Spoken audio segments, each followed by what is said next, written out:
Up to now, most scientists have been too occupied with the development of new theories that describe what the universe is to ask the question why. On the other hand, the people whose business it is to ask why, the philosophers, have not been able to keep up with the advance of scientific theories.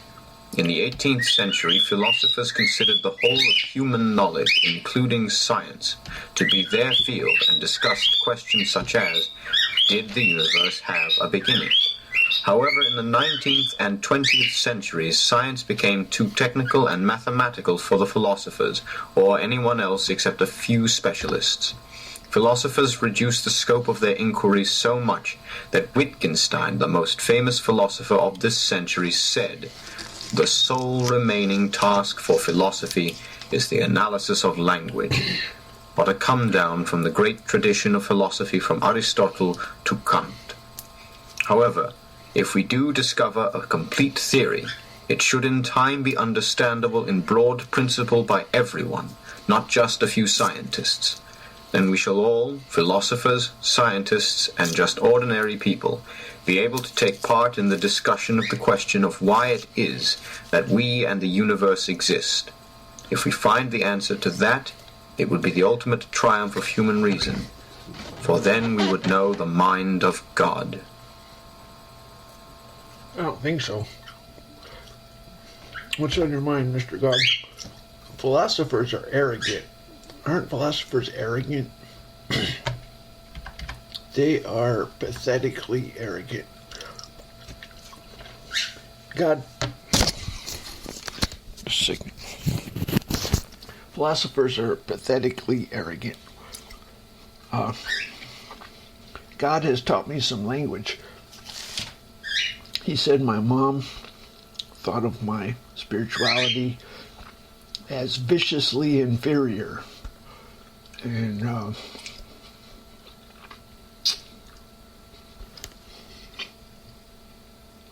God comes up with some really cool language. Anyway, let's go to the random number site.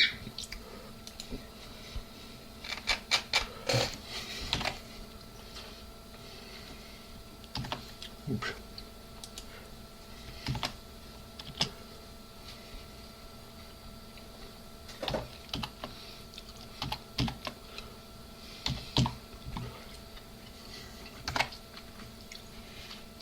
Let such an one think this, that, and such as we are in word by letters when we are absent. Such will we be also indeed when we are present.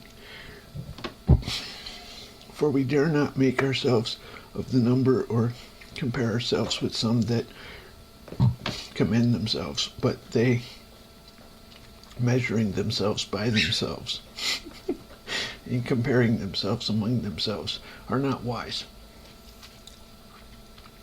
But we will not boast of things without our measure, but according to the measure of the rule which God hath distributed to us, a measure to reach even unto you.